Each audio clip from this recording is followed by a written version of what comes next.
이 시간 기도로 예배 시작할게요. 기도드리겠습니다. 사랑의 아버지 하나님 감사합니다. 오늘도 우리 예배의 자리로 다른 곳이 아닌 예배의 자리로 불러주시면 감사드립니다.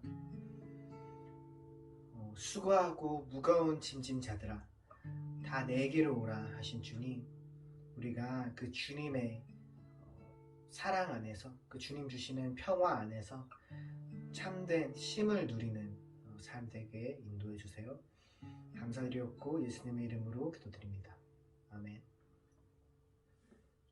함께 찬양하실게요.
찬양해 위대하신 주 모두 알게 되리라.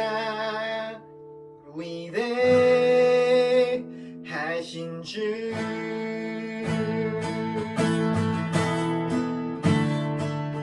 영원한 주의 주 시간의 주권자 알파와 오메가 삼위의 하나님 아바 성령 예수 사자와 어린 양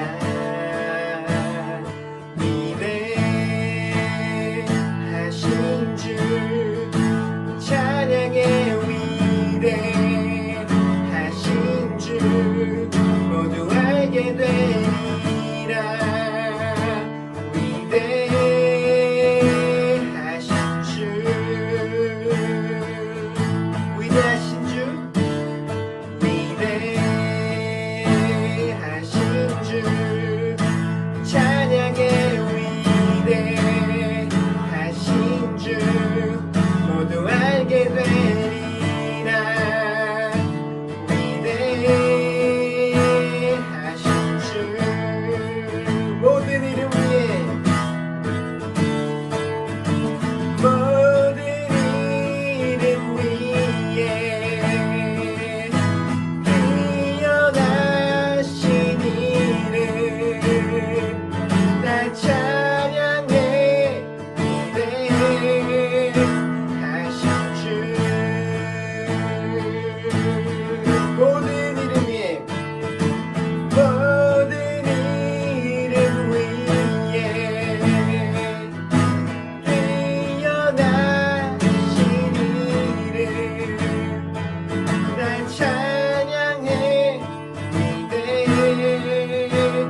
위대하신 주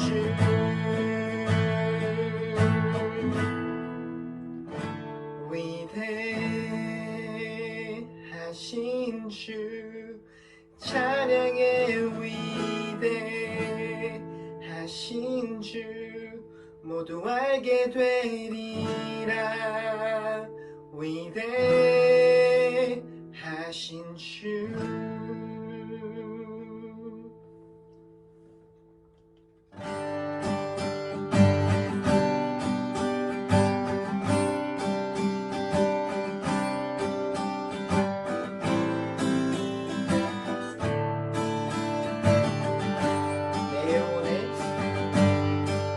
내 영혼의 그 깊이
영원토록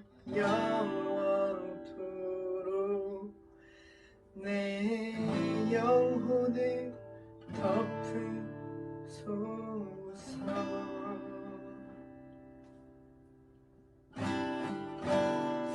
우리 시간 함께 예배를 위해서 기도하셨으면 좋겠습니다.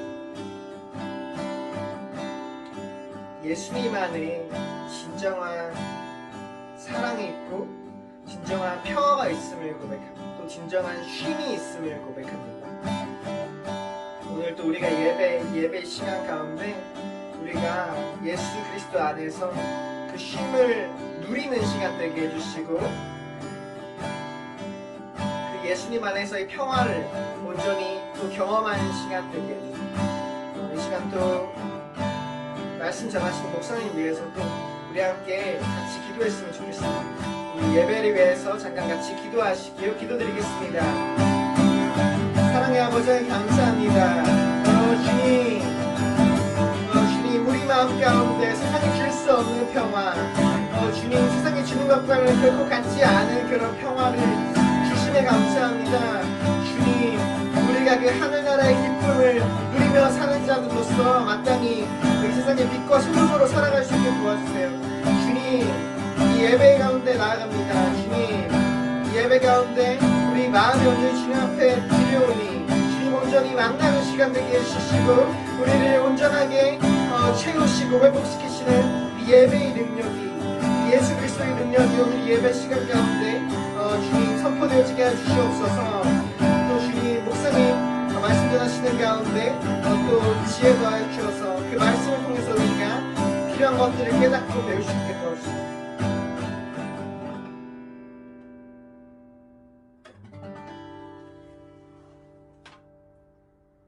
사랑의 아버지 하나님 감사합니다. 우리를 주님의 자녀로 불러주셔서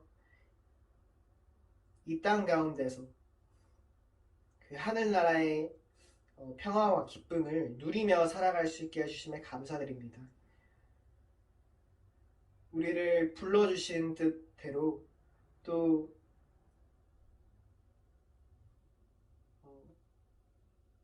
우리 이웃들을 하나님께로 인도할 수 있는 자들 될 수 있게 도와주시고 예배의 시간 가운데 우리를 창조하시고 회복하시는 그 예수 그리스도의 능력을 또 경험하는 시간 되게 해주세요. 감사드립니다. 예수님의 이름으로 기도드립니다. 아멘. 이 시간 사도신경으로 우리 신앙을 고백하시겠습니다. 나는 전능하신 아버지 하나님 천지의 창조주를 믿습니다. 나는 그의 유일하신 아들 우리 주 예수 그리스도를 믿습니다. 그는 성령으로 잉태되어 동정녀 마리아에게서 나시고 본디오 빌라도에게 고난을 받아 십자가에 못 박혀 죽으시고 장서된 지 사흘 만에 죽은 자 가운데서 다시 살아나셨으며 하늘에 오르시어 전능하신 아버지 하나님 우편에 앉아 계시다가 거기로부터 살아있는 자와 죽은 자를 심판하러 오십니다. 나는 성령을 믿으며 거룩한 공교회와 성도의 교제와 죄를 용서받는 것과 몸의 부활과 영생을 믿습니다. 아멘. 기도드리겠습니다.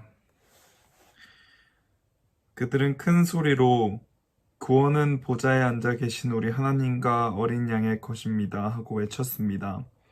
요한계시록 7장 10절 말씀. 저희를 구원하여 주신 하나님 아버지, 오늘도 예배의 자리로 인도하여 주심에 감사를 드립니다. 주께서 힘을 주시고 지혜를 주시기에 하루를 살아갈 수 있습니다. 다른 사람과 비교하지 않고 맡겨진 이 삶을 기쁨으로 감사함으로 성실히 살아가겠습니다. 주님, 구원은 하나님과 어린 양의 것입니다. 저희의 입술과 저희의 삶을 통해 복음이 흘러가게 해주시고 하나님의 구원이 임하게 해주세요. 저희의 발걸음마다 주께서 인도하시고 함께 하실 것을 믿습니다.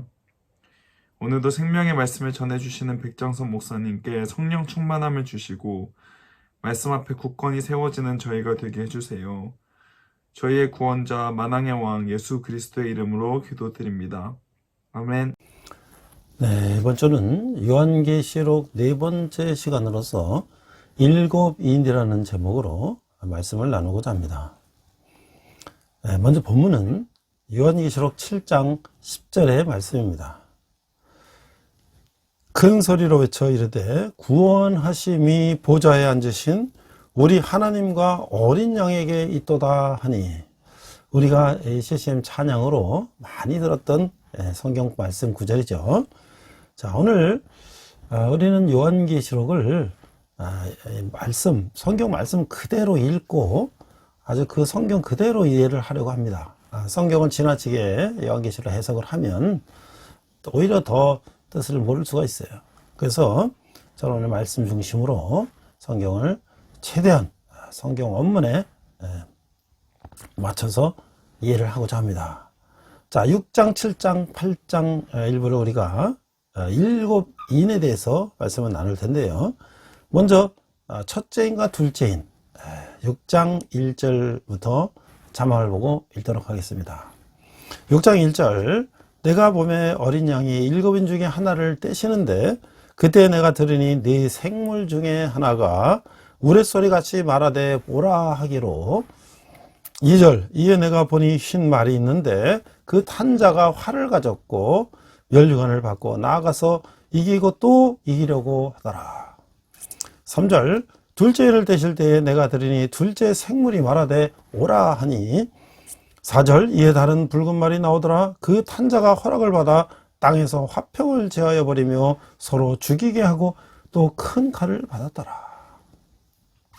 자, 하나님은 이 땅의 환난과 심판을 주관하신다. 오늘 하나님 손에 있다.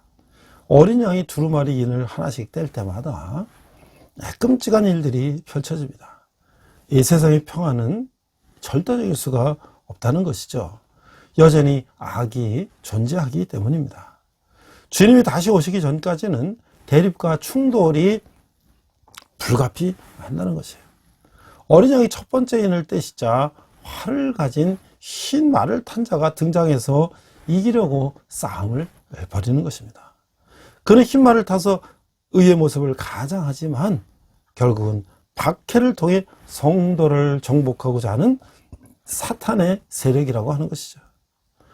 어린 양이 두 번째 인을 떼시자 붉은 말이 나오는데 화평한 세상에 균열을 일으켜 서로 죽이게 만듭니다. 그는 땅에서 화평을 제거해 서로 죽이게 하고 성도를 박해합니다. 그렇지만 모든 충돌과 전쟁은 하나님의 통제 아래 있으며 허용된 범위 내에서만 일어날 뿐입니다. 만약 어떤 세력이든지 분수를 모르고 제한된 수위를 넘어서면 하나님의 심판을 면할 수가 없다는 것이죠.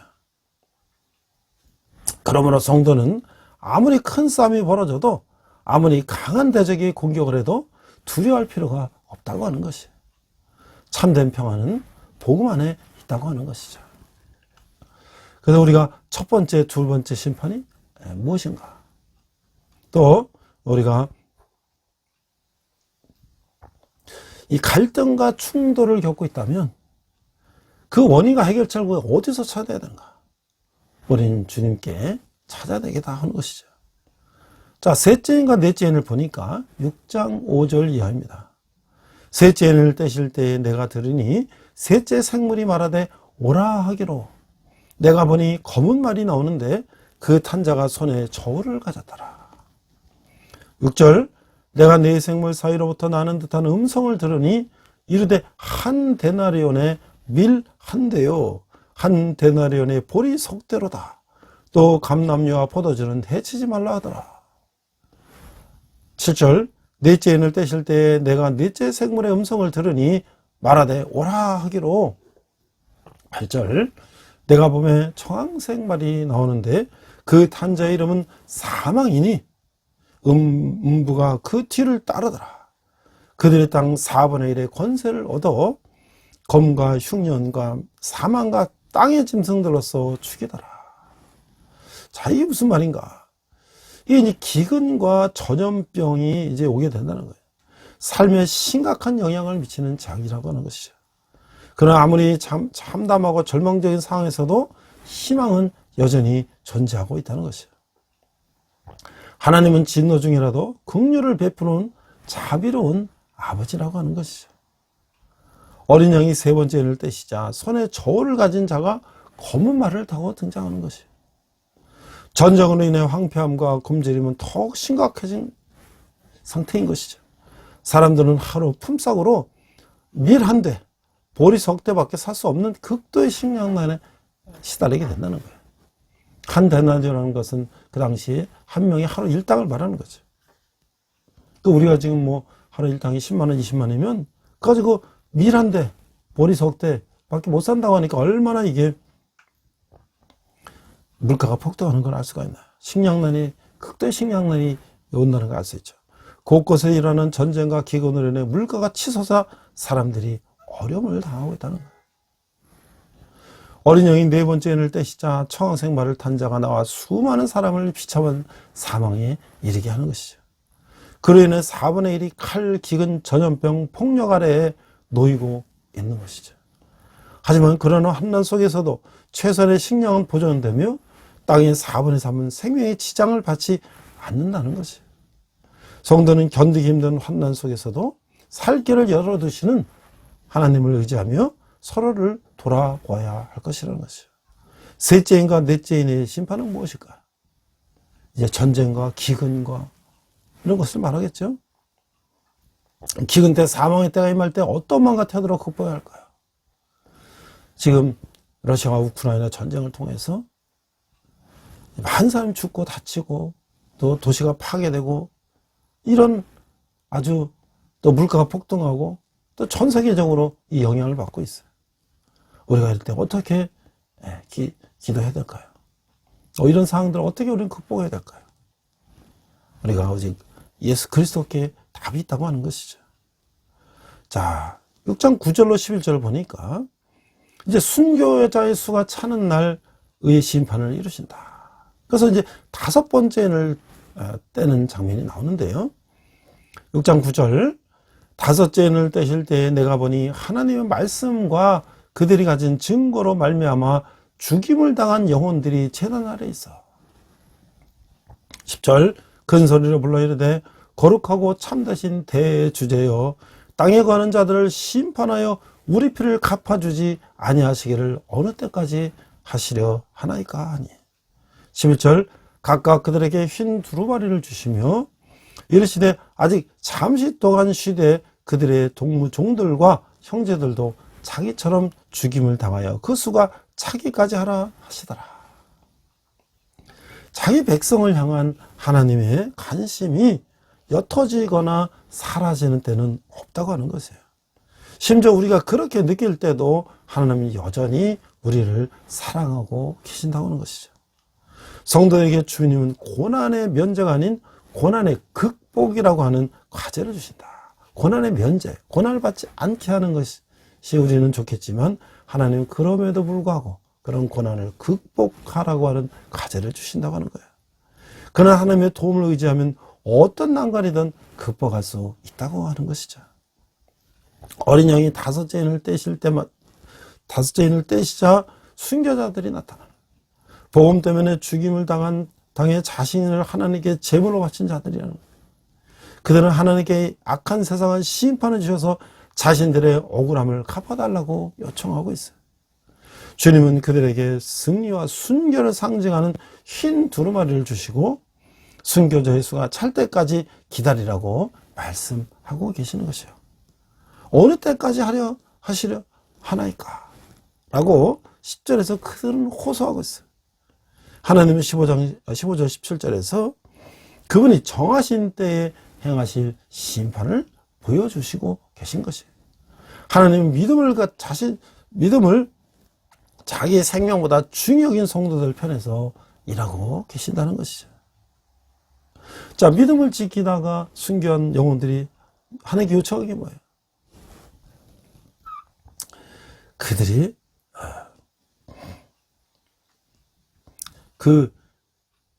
자신들의 그 피를 갚아주신, 갚아달라라고 요청하고 있는 것이죠. 주님이 시인하면 엄청난 불이익을 당하게 될 순간에 나는 어떻게 해야 될까?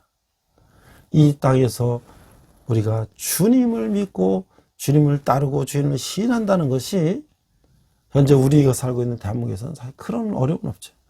그러나 가정으로, 사회로, 직장으로 또는 열방, 다른 나라로, 다른 종교권, 문화권으로 가면 그 예수 그리스도를 시인함으로써 내가 받는 고난과 불이익이 있다는 거예요. 그것을 나는 어떻게 해야 될까? 오직 예수 그리스도만이 정답이다라고 말씀하고 있는 것이죠. 그 여섯째 인을 떼실 때에 6장 12절을 이해합니다. 이제 12절, 내가 보니 여섯째 인을 떼실 때에 큰 지진이 나며 해가 검은 털로 짠 상복같이 검어지고 달은 온통 피같이 되며 13절, 하늘의 별들이 무화과 나무가 대풍에 흔들려 설익은 열매가 떨어지는 것 같이 땅에 떨어지며 14절, 하늘은 두루마리가 말리는 것 같이 떠나가고 각 산과 섬이 제자리에서 옮겨지매 15절, 아까 앞에서 얘기한 것이죠. 땅인들과 왕족들과 장군들과 부자들과 강한 자들과 모든 종과 자유인이 굴과 산들의 바위틈에 숨어 16절, 산들과 바에게 말하되 우리 위에 떨어져 보좌 앉으시니 얼굴에서와 그 어린 양의 진노에서 우리를 가리라. 17절, 그들의 진노의 큰 날이 이르렀으니 누가 능히 서리오 하더라. 자, 이 하나님은 역전의 명수라는 것이에요. 불가능해 보이는 일도 하나님께서는 어려운 일이 아니라고 하는 것이죠. 여섯째 인을 떼시자 천재지변이 발생해 자연이 파괴되는 것이에요. 이 대풍에 무화과나무 열매가 떨어지는 것처럼 많은 별들이 이렇게 떨어지며 지구와 충돌하는 그런 상황들을 분명히 성경은 말씀하고 계셔요. 그래서 이 땅에 안전지대가 없죠. 그렇게 된다면 어떤 행위로도 어린 양의 진노를 피할 수가 없는 것이죠. 십자가에서 이루어진 대속을 의지하며 증인으로서 사명에 충실할 때 하나님의 은총을 입을 수가 있다고 하는 것이죠. 이제까지 승승장구했던 땅의 임금들, 왕족들, 장군들, 부자들, 강한 자들, 모든 종과 자유인이 굴과 바위 틈에 숨는다는 것이에요. 그들은 산과 바위를 향해 보좌에 앉으신 이와 어린 양의 진노로부터 가려달라고 외치고 있는 것이죠. 진노의 큰 날을 감당한 자는 아무도 없다는 것이에요.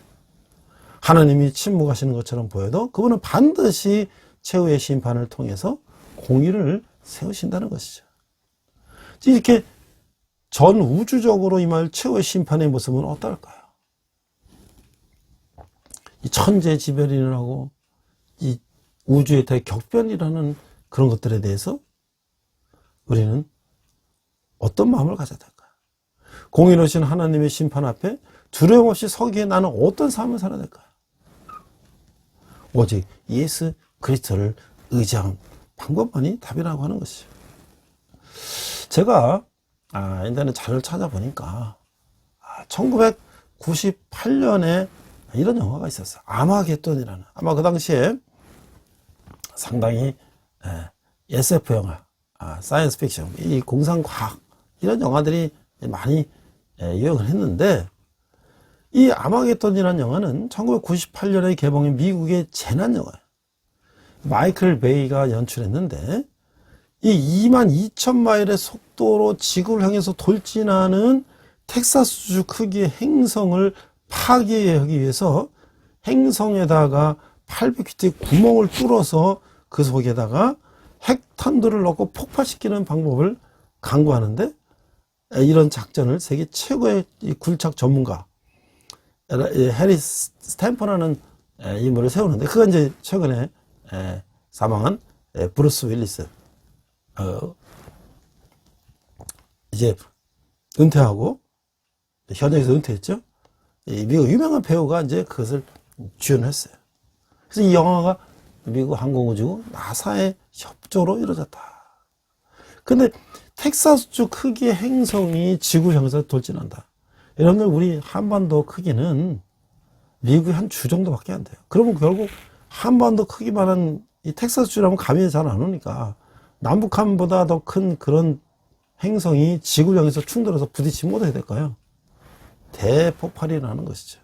그래서 그것을 막기 위해서 이제 그런 것들을 나사 협조로 이제 그런 영화를 찍었어요. 또 딥 임팩트, 아주 깊은 충격, 뭐 이렇게 아주 막심한 충격, 뭐 이렇게 해석해야 될까요? 딥 임팩트라는 영화도 있었어요. 이것도 역시 우연히 이제 젊은이들이 천체 망원경으로 뭘 이제 관찰하다가 어떤 혜성이 지구를 향해 돌진한다 말이에요. 그걸 또 어떻게 막아야 되느냐.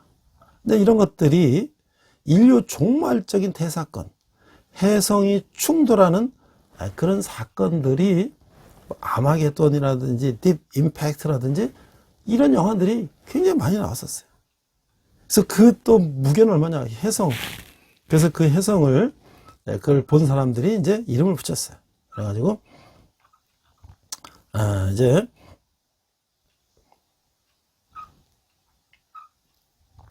그 자기들이 이제 이름을 붙이고 거기다가 이제 이 혜성이 어느 정도 크기냐,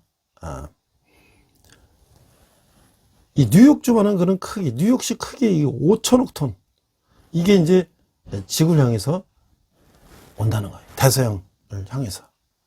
그럼 미국은 이제 이거를 어떻게 파괴해서 지구의 멸망을 막을 것인가. 그래서 이 혜성을 폭파하고 궤도를 변경시키는 막 이런 이제 사명을 받은 사람들이 이제 하는 거야.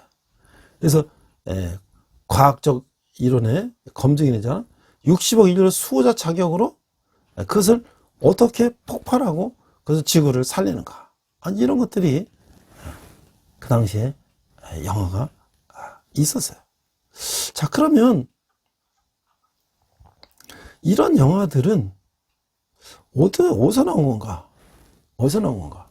근데 이것은 이제 SF 영화로서 이 영화를 갖다가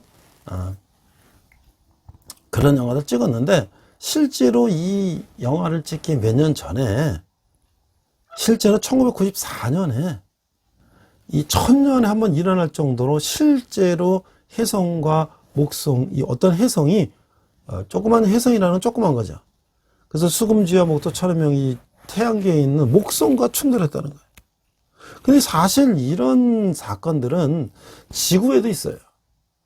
우리가 이제 그 태양계에서 혜성 쪼가리들이 이렇게 태양계를 뚫고 들어오면 충돌하면서 그것들이 부서지고 그런 것들이 이제 지구에 떨어지지 않습니까? 그럼 그 운석이라고 하는 것이 혜성이 대극을 충돌하고 타서 떨어진 돌덩어리들이 굉장히 또 비싼 값으로 팔린다고 그래서 뭐 그걸 또 이제 막 찾으러 다니는 사람들도 있고 막 그래요. 그래서 사실은 대기권을 충돌하면서 이게 파괴되기 때문에 큰 충격을 주지 않지만, 그러나 여태까지 지구에서도 적은 덩어리만 들어온 게 아니라 어마어마하게 큰 덩어리들이 전 세계에 과거에 대기권을 뚫고 들어와서 지구에 부딪힌 적이 있다. 그러나 이런 뭐 한반도 크기라든지 이런 어마어마한 크기는 아니었죠.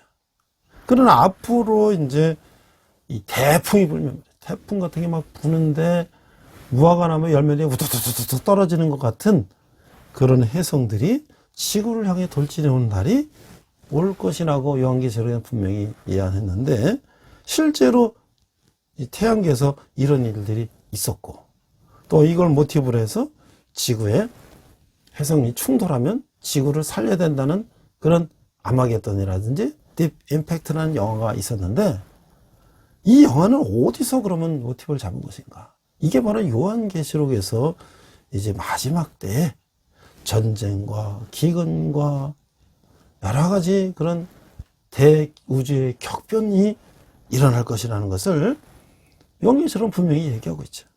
그래서 그것들을 이제 실제 목성과 혜성이 충돌한 사건도 있고, 그것을 영화로 만들었다는 것이에요.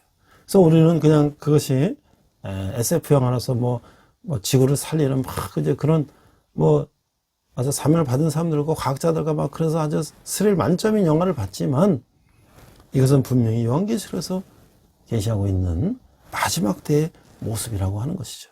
그래서 이제 감독이나 모든 제작자들이 요한계시록에서 나오는 그런 말씀에 근거해서 실제로 이러는 현상을 가지고 그들이 창작을 해서 그런 영화를 만들어냈다고 하는 것이죠. 미국의 나사에서는 실제로 그 스페이스 아크라고 하는 우주의 방주, 지금의 격변이 일어나면 우주선을 띄워서 거기 동식물을 넣고 띄워서 이 지구에 보존하는, 또 지하에 수백 미터 밑에 벙커를 만들어서 또 이 인류를 보존하는 그런 일들을 하고 있다고 하는 것이 뉴스로도 많이 나왔죠. 자, 이제 7장으로 갑니다. 그럼에도 불구하고 하나님의 자녀는 특별 보호 대상이라고 하는 것이에요. 자, 인침을 받은 14만 4천 명의 얘기가 드디어 7장 1절에서 4절에 나옵니다.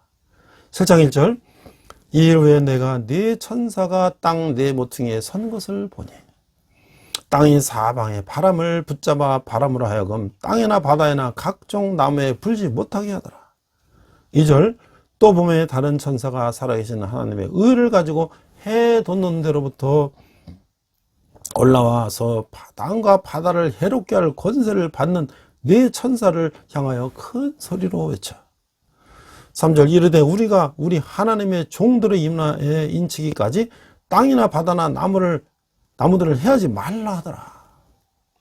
4절, 내가 인침을 받은 자의 수를 들으니 그 이스라엘 자손이 각 지파 중에서 인침을 받은 자들이 14만 4천이니. 자, 진정한 믿음을 가진 이에게 고난과 박해는 구원의 확신과 천국에 대한 소망을 더욱 강화시킨다고 하는 것이에요. 아무리 하나님의 진노가 혹독하고 무섭다 해도 하나님의 은혜와 사랑은 무효되거나 취소되지 않는다고 하는 것이죠. 앞서 일어난 6가지 재앙으로 세상 사람들뿐만 아니라 하나님의 백성도 무서움과 두려움을 느낄 것이에요. 하지만 하나님의 진노가 맹렬해도 이마에 하나님이 인을 맞은 14만 4천 명, 즉 예수님을 구주로 영접한 사람은 반드시 구원을 받고 승리하게 된다는 것이죠. 이 과정에서 땅의 사방의 바람을 붙잡은 네 천사는 재난을 막아주고 하나님의 백성을 보호하는 결정적인 역할을 수행한다고 하는 것이죠. 하나님은 고난의 때에 믿음을 저버리지 않고 충성하는 신실한 성도를 기억하셔서 끝까지 지키신다고 하는 것이에요. 자, 하나님의 인을 맞았다는 어떤 의미일까요? 하나님의 백성이 된다고 하는 것이죠. 하나님의 속한 자녀로서 보호받고 있으면 어떻게 느끼나요? 우리가 뒤를 돌아보서 우리가 지나온 세월을 보면 이 모든 것이 다 하나님의 은혜라는 것을 우리가 깨닫게 되는 것이죠. 하나님의 자녀로서 하나님의 우리 보호를 받고 있다는 것을 우리가 순간순간 못 느낄지라도 뒤를 돌아보면 우리가 살아온 그 모든 것이 다 하나님의 은혜라고 말할 수가 있는 거예요. 자, 그런데 여기서 이제 14만 4천 명이 누군가? 7장 5절로 이하는 이렇게 설명하고 있어요. 유다 지파 중에 인침을 받은 자가 1만 2천이요. 르우벤 지파 중에 1만 2천이요. 갓 지파 중에 1만 2천이요. 아셀 지파 중에 1만 2천이요. 납달리 지파 중에 1만 2천이요. 므낫세 지파 중에 1만 2천이요. 7절, 시몬 지파 중에 1만 2천이요. 레위 지파 중에 1만 2천이요. 이사가 지파 중에 1만 2천이요. 8절, 스불론 지파 중에 1만 2천이요. 요셉 지파 중에 1만 2천이요. 베냐민 지파 중에 1만 인침을 받은 자가 1만 2천이라. 자, 하나님의 약속은 변하거나 훼손되지 않고 처음에 주어졌던 대로 성취가 된다고 하는 것이에요. 이스라엘이 받은 모든 복과 유산의 권리는 은혜를 쫓아 접붙여진 새 이스라엘에게 그대로 상속된다고 하는 것이죠. 하나님의 인을 맞은 이스라엘의 각 지파의 수채를 구체적으로 소개하는 것은 12지파의 존재를 각인시키고 새로운 공동체 형성을 제시하기 위한 것이라는 거예요.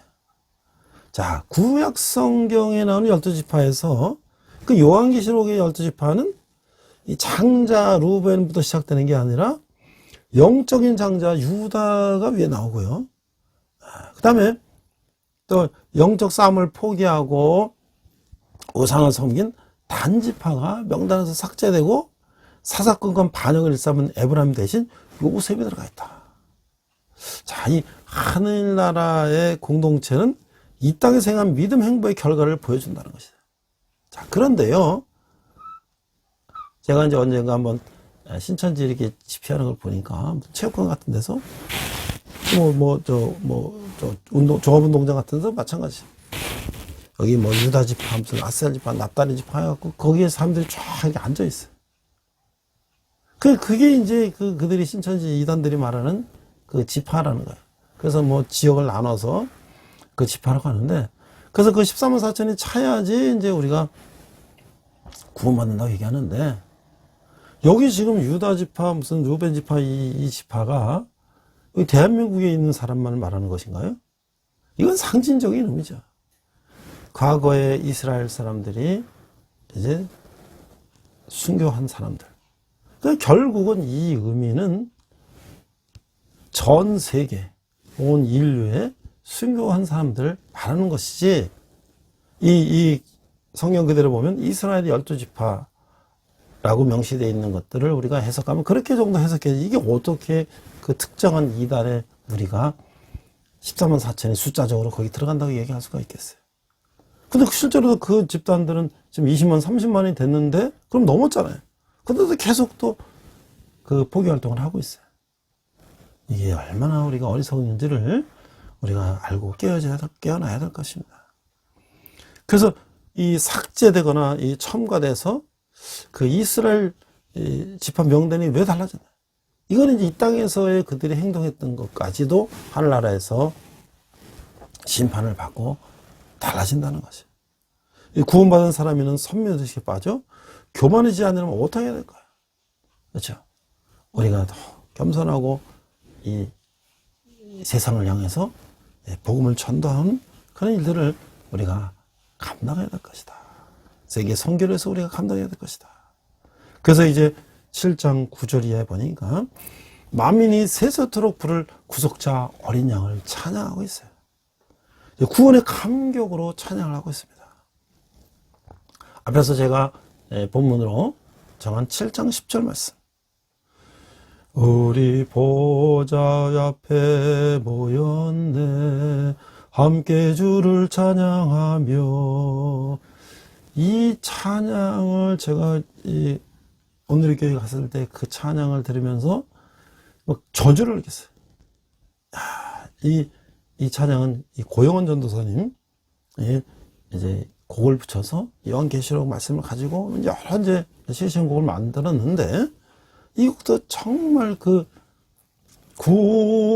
구원하심이 보좌에 앉으신 이 요한계시록의 가사를 가지고 거기다가 곡을 붙여서 그 천상에서 하나님을 찬양하고 예수님 찬양하는 그 모습을 그랬는데, 너무나 정말 대단한 그 영감이라고 생각이 들어요.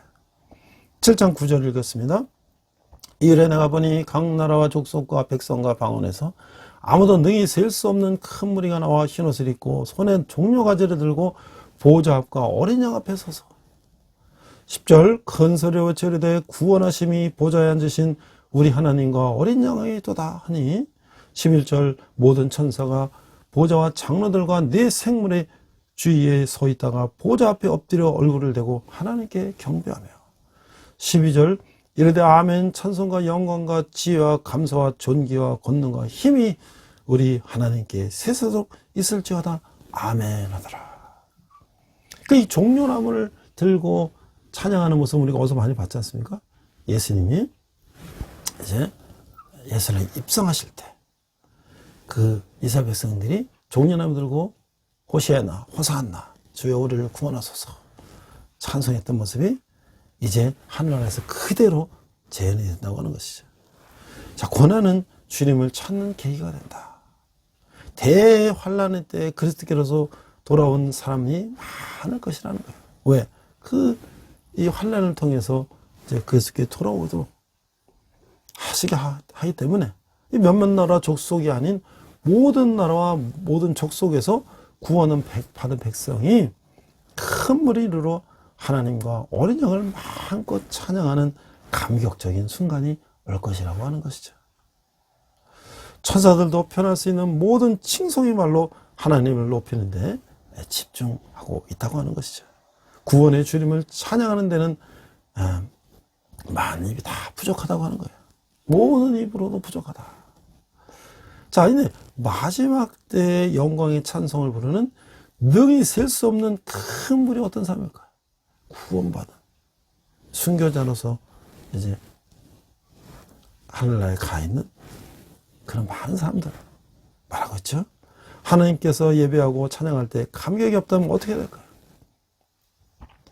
우리가 이 요한계시록을 가사로 붙인 이런 찬송들을 한번 우리가 크게 틀고 혼자서 한번 따라 부른다면 이 천국에서의 그 순교자의 그 노래와 이런 것들이 얼마나 우리에게 감동을 줄 것인가를 느끼게 될 거라고 생각해요. 7장 13절 14절 보니까 어린 양의 피로 씻은 영혼들이 나와요. 13절 장로 중 하나가 응답하여 나에게 이르되 이 흰옷 입은 자들이 누구며 또 어디서 왔느냐. 14절 내가 말하기를 내 주여 당신이 아시나이다 하니 그가 나에게 이르되 이는 큰 하늘 안에서 나오는 자들인데 어린 양의 피에 그 옷을 씻어 쉬게 하였느니라. 이 고난의 영광로는 하나님의 백성을 정결하게 재려는 역할을 한다는 거예요. 우리가 이 땅에서 고난받고 순교당하고 핍박받고 했지만 그것은 우리를 더 강하게 만드는 것이라는 것이죠. 그리스도의 신부는 어려움 속에서도 주님만 바라보는 순결한 교회라고 하는 것이죠. 하나님께 찬송을 올리는 흰옷 입은 자들은 곧 환난 속에서 믿음을 지키고 어린 양의 피를 의지한 거룩한 사람들인 것이죠. 우리는 예수님의 보혈을 의지할 때 사탄의 권세와 세상 유혹을 물리칠 수가 있는 것입니다. 어린 양의 피만이 우리를 깨끗하게 하고 온전하게 하는 것이죠. 그래서 흰 옷 입은 순결한 백성, 이런 또 우리 고향원 전사님의 곡도 있죠. 자, 흰 옷 입은 자들은 어떻게 깨끗하게 됐죠? 예수 그리스도의 보혈의 피로 깨끗하게 됐다. 그래서 그들의 피가 흰 옷으로 깨끗했다. 지금 당장 어린 양이 거룩한 피로 깨끗이 씻을 것은 무엇인가요? 나 자신을 돌아보면 나의 지금 부족한 것들을 내 힘으로 할 수 없는 것들을 하나님께 내놓고 하나님의 능력으로 깨끗이 씻겨달라고 우리가 기도해야 될 것이죠. 자, 그래서 이제 고통과 눈물하는 영광의 처소를 보여주고 있는데 7장 15절 그러므로 그들이 하나님의 보좌 앞에 있고 또 그의 성전에서 밤낮 하나님을 섬김에 보좌에 앉으시니가 그들의 장막을 치시니라. 16절 그들이 다시는 줄이지도 아니하며 목마르지도 아니하고 해나 아무 뜨거운 기운에 상하지도 아니하리니 17절 이는 보좌 가운데 계신 어린 양이 그들의 목자가 되사 생명수 샘으로 인도하시고 하나님께서 그들의 눈에서 모든 눈물을 씻어 주실 것입니다. 하나님의 임재가 근원적인 복이다. 하나님이 함께 하시는 것이 복이다. 그날에 되면 우리는 하나님이 늘 함께 계시는 영광스러운 성소에 영원히 거하게 될 것이라는 것이에요. 하나님이 보좌 앞에 담대히 나아가 밤낮으로 그분을 예배하며 섬길 것이다 하는 것이죠. 다시는 굶주림, 목마름, 뜨거움 등의 어떤 고통과 해도 당하지 않을 것이라고 하는 것이에요. 목자 예수 그리스도의 인도로 생명의 근원 대신 하나님께 안겨 풍성한 위로를 받을 것이라고 하는 것이죠. 모든 눈물을 씻어주는 그분과 함께 영원한 영생 복락을 누리게 될 것이라고 하는 것이에요. 이제 하나님이 그분 백성의 장막을 씻을 때 어떤 은혜가 나요? 모든 하나님의 백성들에게 이 말 은혜를 말하고 있죠. 지금 내가 필요한 은혜는 무엇인가요? 내가 지금 앞에서 우리가 회개하고 저에게 은혜를 주시옵소서. 이 땅에서 하나님께서 주실 것을 믿습니다. 이제 마지막 7번째 인이 떼지는데 8장 1절에 보니까 7째 인을 떼실 때에 하늘이 반 시간쯤 고요하더니 2절 내가 보니 하나님 앞에 7 천사가 서 있어 7 나팔을 받았더라. 3절 또 다른 천사가 와서 계단 곁에 서서 금 향로를 가지고 많은 향을 받았으니 이는 모든 성도의 기도와 합하여 보좌 앞 금 제단에 드리고자 함이라. 4절 향연이 이 성도의 기도와 함께 천사의 손으로부터 하나님 앞으로 올라가는지라. 5절 천사가 향로를 가지고 제단에 불을 담아다가 땅에 쏟음에 우레와 음성과 번개와 지진이 나더라. 자, 우리가 위기와 재앙을 극복하는 힘은 뭐예요? 우리 인간의 의지가 아니라 믿음과 믿음의 기도에서 나온다는 것이에요. 기도 없이는 승리를 기대하는 것은 요행을 바라는 것이다. 자기 자신을 과신하는 교만한 일일 수가 있다. 어린 양이 7전일 때 시작 하늘의 폭풍 저저처럼 고해지며 긴장감이 감돌고 있어요. 금향로를 가진 다른 천사가 모든 성도의 기도를 담아서 한마디도 땅에 떨어지지 않고 하나님께 상달됐다. 하나님께 올라간 기도는 우레와 음성과 번개와 지진으로 지상에 응답되어 하나님의 심판을 성취하는 데 결정적인 역할을 하게 된다는 것이에요. 하나님은 성도의 기도를 수단으로 삼아 일하고 계신다. 기도의 용사야말로 하나님의 통역자다. 의인의 간구는 역사님이 크다라고 말씀하고 있죠. 자, 성도의 기도와 하나님의 역사는 어떤 연관성이 있나요? 또 우리가 제가 통계를 보니까 우리 성도들이 하루에 6분, 평균 6분 정도 기도한다. 그런 통계가 있어요. 저도 더 많은 기도를 해야 되겠어요. 더 많은 기도.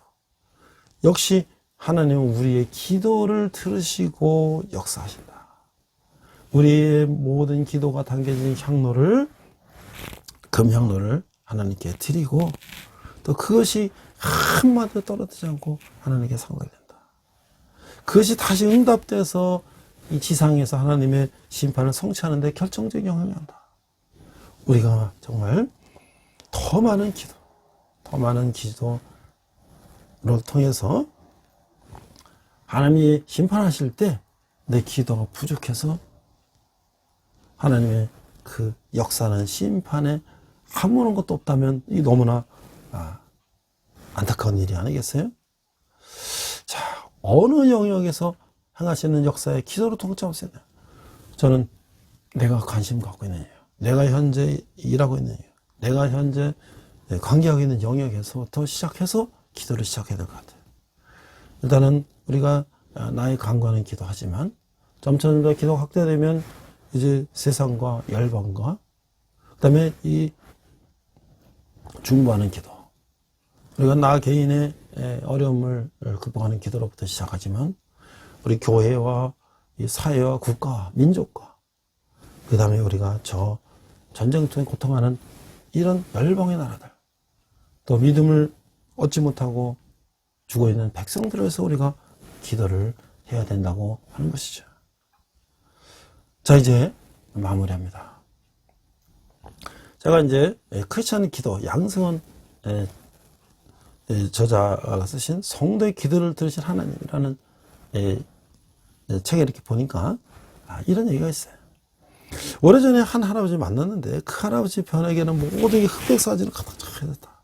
이분이 뭐 하시는 분이냐? 과거 대통령 비서로 있었다는 거예요. 그래서 그 대통령을 막 찍은 걸 쫙 붙여놨다는 거예요. 근데 이제 그 옛날에 그 비서로 있던 명함을 이 대통령이 근무할 때 이제 명함을 딱 했는데 거기 뭐라 되어 있냐면 무시, 허위 뭐 이렇게 되어 있다. 무시, 허위라는 건 뭐냐면 어느 때나 들어와도 된다. 그러니까 대통령 집무실에 뭐 아무나 이렇게 들어갈 수 있어요? 비서니까. 그래서 이 할아버지는 어떤 통제도 없이 언제든지 대통령 앞에 나가는 특권이 있었다. 그렇잖아요. 비서는 언제든지 똑똑하고 들어가서 뭐 필요한 거 없습니까? 또 부르면 또 들어가고. 그래서 이분은 그걸 그렇게 자랑스러웠다는 거예요. 이렇게 인간 권력자의 관계도 평생 자랑. 그 내가 한 나라의 대통령의 비서로서 어쨌든 대통령께 무시로 다니면서 대통령 앞에 가서 내가 이렇게 일을 했단 말이죠. 그걸 평생을 자랑하고 있다는 거예요. 사실 우리도 하나님이 우리에게 뭐예요? 무시로 하나님께 뭐라고 하는 특권이 있는 거예요. 그게 바로 뭐야? 기도라고 하는 것이죠. 우리 성도의 기도는 세상 사람들이 우상 앞에서 행하는 지성과는 달라야 된다. 우상에게 바치는 지성의 핵심이 강렬한 욕구와 인간적 노력의 분량이라면 우리 기도는 하나님의 사랑과 약속의 근거를 둔다는 것이죠. 그들의 지성은 인격적 관계에 별 의미를 두지 않지만 우리 기도는 우리 기도의 생명 하나님이신 아버지신 하나님과 인격적 관계다. 그러기에 세상 사람들은 자신의 기도가 접수되었다는 확신을 가질 근거 없지만 우리는 하나님의 우리 모든 말을 듣고 계심을 확신하며 기도한다고 하는 것이죠. 성령의 능력의 힘으로 전인적 변화와 회복을 누리는 것이 성도의 기도라고 하는 것이에요. 하나님의 위대한 구원 계획은 모두 하나님의 손안에 있지요. 동시에 하나님은 그 위대한 계획을 이루어 가실 때 기도하는 사람들도 만들어 놓으신다. 그리고 하나님은 그들의 기도를 징검다리를 이용하셔서 구원의 역사를 펼쳐 가신다고 하는 것이죠. 그래서 이제 우리 또 김남준 목사님이 깊은 기도를 경험하라 이런 책에 보니까 하나님의 역사에 참여하는 특권이 바로 뭐냐? 기도라고 하는 거죠. 기도는 하나님의 위대한 역사에 참여하는 특권이라는 것이에요. 따라서 기도하는 사람은 이 놀라운 특권을 누리는 것이며 기도하지 않는 사람은 이 특권으로부터 스스로를 소외하는 것이다. 우리 앞서 요한계시록 말씀드렸잖아요. 우리 모든 기도가 금향로에 담겨서 한마디도 떨어지지 않고 하나님 앞에 드려지고 그것이 다 지상으로 내려와서 하나님의 심판 사역에 다 그것이 하는 겁니다. 그러니까 내가 지금 당한 어려움, 내가 당한 불의함 이런 것부터 시작해서 내 주위에 있는 불쌍한 영혼들을 위한 기도, 가족, 직장, 사회, 국가, 저 열방, 북한민족 그들을 위해서 모든 기도가 하나님이 그것을 가지고 역사하신다. 그래서 하나님의 마음으로 기도하는 사람들은 하나님의 위대한 일의 성취와 영광스러운 역사를 함께 기뻐한다고 하는 것이죠. 하나님의 교회에 영광스러운 부흥이 일어날 때 가장 기뻐하는 사람이 누구냐? 교회의 부흥을 위해서 눈물을 흘리며 기도했던 사람이죠. 그렇지 않겠습니까? 그 어려운 상황에서 눈물로 기도했는데 그것이 회복되고 부흥되는 모습을 보면 그를 위해서 밤낮 기도했던 사람이 가장 기쁘지 않겠어요?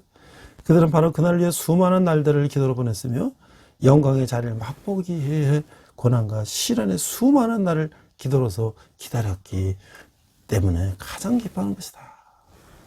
하나님 우리에게 승리를 약속하셨어도 그 승리가 오늘 현재적으로 성취되게 하시는 것은 기도를 통해서 되는 것이다. 약속하신 분이 하나님이고 그 약속을 현재 우리의 삶 속에서 성취하시는 분도 하나님이시기 때문이라는 것이죠.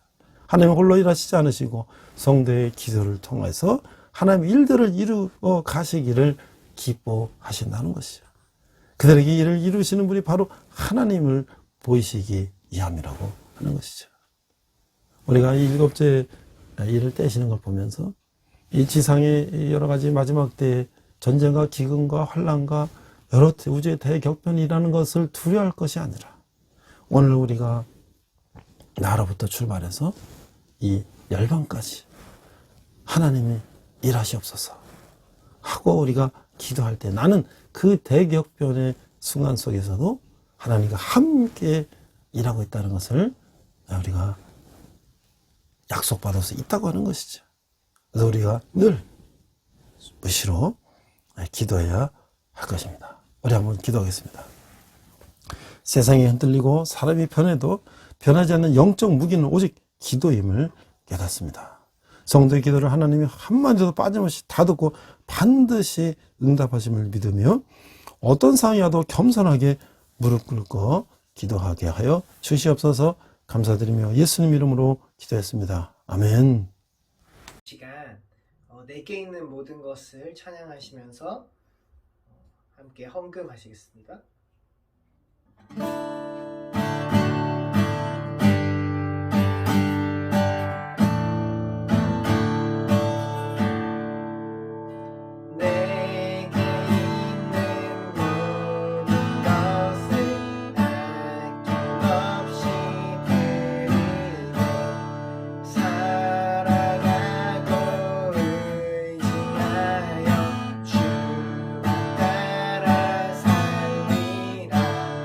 주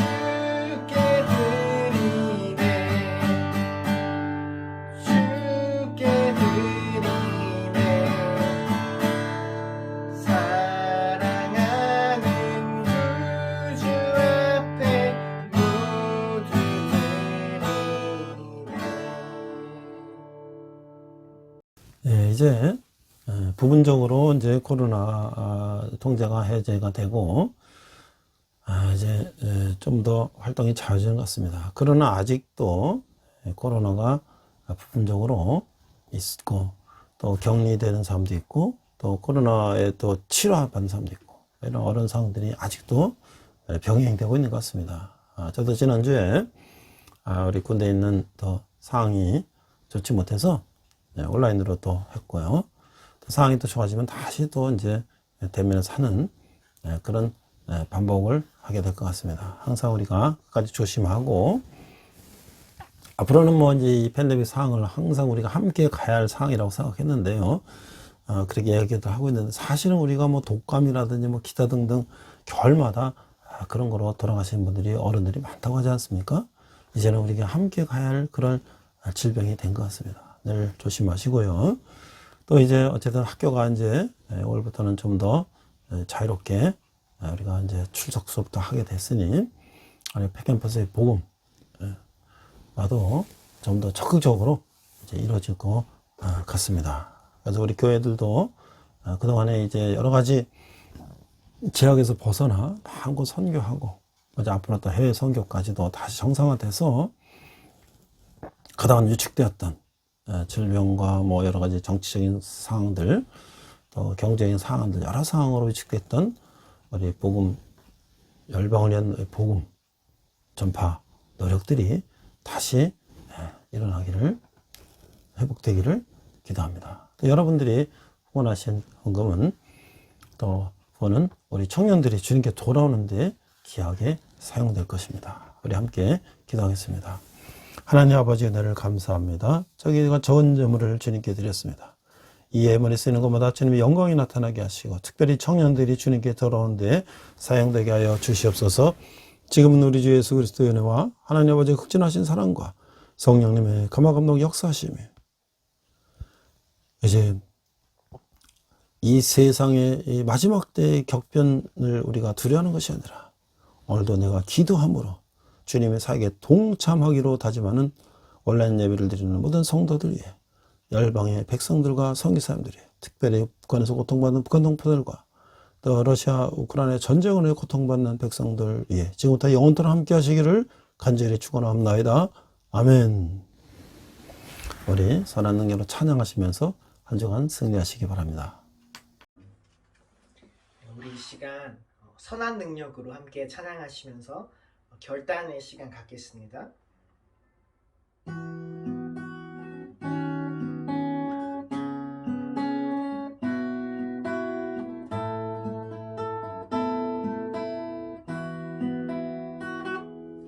그 선한 힘에 고요히 감싸여 그 놀라운 평화를 누리며 나 그대들과 함께 걸어가네. 나 그대들과 하늘을 여네. 지나간 너무 어둠의 날들이 무겁게 내 영혼 짓눌러도 오 주여 우릴 외면치 마시고 약속의 구원을 이루소서. 그 선한 힘이 우릴 감싸시니 믿음으로 일어날 일 기대하네. 주 언제나 우리와 함께 계셔. 하루 또 하루가 늘 새로워. 주께서 밝히신 작은 촛불이 어둠을 헤치고 타오르네. 그 빛에 우리 모두 하나 되어 온 누리에 비추게 하소서. 그 선한 힘이 우릴 감싸시니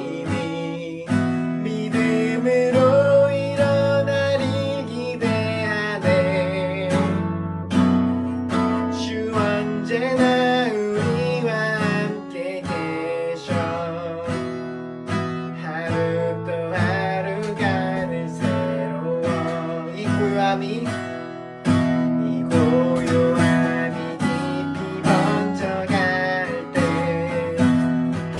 저 가슴 벅찬 노래 들리네. 다시 하나가 되게 이끄소서. 당신의 빛이 빛나는 이밤 그 선한 힘이 우릴 감싸시니 믿음으로 일어나를 기대하네. 주 언제나 우리와 함께 계셔. 하루 또 하루가 늘 새로워. 그 선한 힘이 우릴 감싸시니 믿음으로 일어나를 기대하네. 주 언제나 우리와 함께 계셔. 하루 또 하루가 늘 새로워. 주님과 동행하시는 복된 한 주 되시길 축복합니다.